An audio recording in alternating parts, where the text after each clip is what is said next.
Hi, 7:45, quarter till 8. Tommy Tucker, WWL Monday morning. That means time for Bank on It, financial insights you can count on with Jason Shields, the COO of Gulf Coast Bank and Trust. Morning, Jason. How are you? Good, Tommy. How are you, man? Good to talk to you. Missed you the last couple of weeks. I had some vacation and I was getting out of the way, but I'm glad to be back, and I'm glad to be back talking to you. You got everything ready for the holidays? I'm as ready as I'm going to be, Tommy, because I'm not going shopping anymore. You're done, right? That's it. I'm done. What is not shopped for is not going to be shopped for. A lot of financial data came out last week, a lot of economic data. What was it, and what did we learn from it, Jason?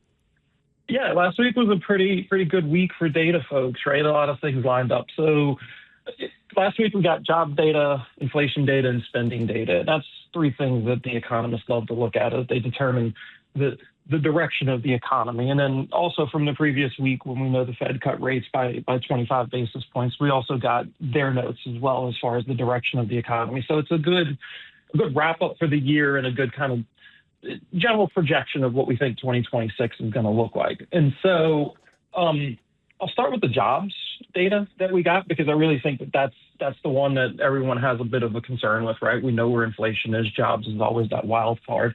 And so what the most recent report showed was 64,000 jobs were added in November. So, we've talked about this before. You really want to see it in that 125,000 range to really offset, the thing. That's a good, healthy, flat number. But at the same time, what that shows is the unemployment rate rose to about 4.6.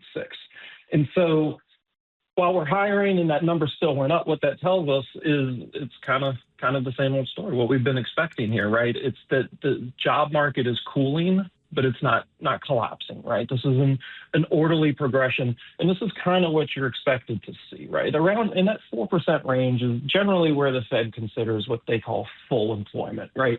Meaning if someone were to want a job, they could get a job. It doesn't mean it's the job necessarily that they would want, but a job is available to them. So that's what you're seeing there from the jobs perspective is things tend to be going pretty good. Now, the government was shut down. We know that data has a little bit of noise, but in general, what we like to look at is that direction of the job market. So for the end of the year, job market's looking about in line with where the Fed thought it would be. So for inflation, that's the other key topic there. That's what we feel day to day. Tommy, that's things get more expensive. That's the number we really care about. And so core inflation came in at about 2.6%. Now, that's a huge improvement from where we peaked a couple of years ago. But more importantly, the thing that we all look at and the Fed looks at when we step back is what's the direction? And that direction is starting to trend down. We're starting to get into that 2% range that the Fed's preferred thing is. And so that I would like to qualify this, because this is always the Christmas conversation, right? It's like, well, you say inflation's going down, but everything still costs more. When inflation goes down, it just means things start costing more, less on a less rapid cadence, right? So, the 2.6% means things cost 2.6% more than they did last year. And so it's, in general, things don't get cheaper. Inflation doesn't tend to reverse unless we're in a really not great economy. So I always like to tell everyone, things are still more expensive. But what we're really looking at is the trend for that one. So let me ask you about inflation. When it comes to 2.6%, is that over what period of time? Because you said things are 2.6% more expensive than last year, or is that by month, or how do they measure that, Jason? I've always wondered about that. Good question, Tommy, because we all like to quote that number and nobody really knows what it means, right? And so when we talk about that number, we're always looking at a year over year. So what were goods in November of 2024 and what are they in November of 2025? And now that number will continue to move. So we'll just keep comparing a year over year number. And that's generally what you look at when you're looking at those things. I got you. All right. And that's why the trend's somewhat important, too, because, you could have an anomalous month where something spiked. Pick your reason for whatever it was. But what we've done to look at is we look at it over a broader spectrum and then see where that direction is going.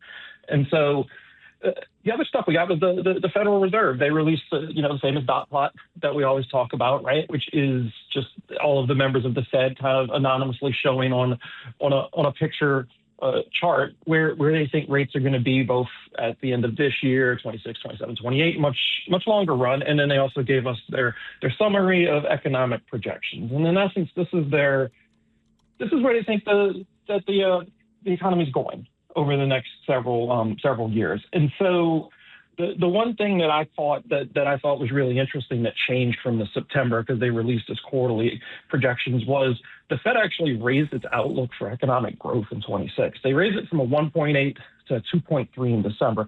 And so that tells me that members of the Fed really are starting to feel confident in the direction that the economy is going. And that's really huge, Tommy, because if you look at it at the micro, there's a lot of noise, but these guys tend to pull back and look at the macro. And so that was one that I thought was really good.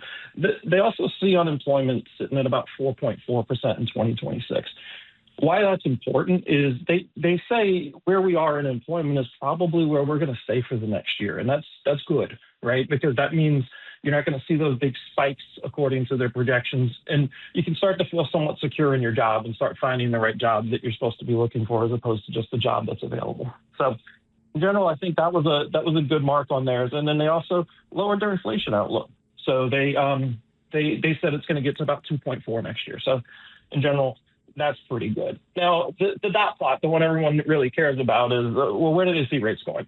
And in general, they see it about a 3.4% median rate when I average them all in at the end of 2026. And so they're not seeing tons of cuts coming forward. They're outliers that see many cuts, but in general, they're seeing maybe 1-2 cuts right now as where it's going to go.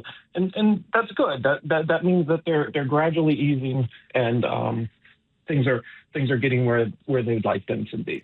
So what do we do with all of that information, Jason? Yeah. So what do we do with it? In general, I think everyone should assume that rates are going to stay a little bit higher for a little bit longer. Not where we are high, Tommy, but it's higher than, we remember the 2010s, those zero rate days, right? I think where you are is about where it's going to be. You may see some moves down a little bit in 2026, but it's going to be slow. It's going to be calculated. The other thing I tell everyone is to stay flexible, right?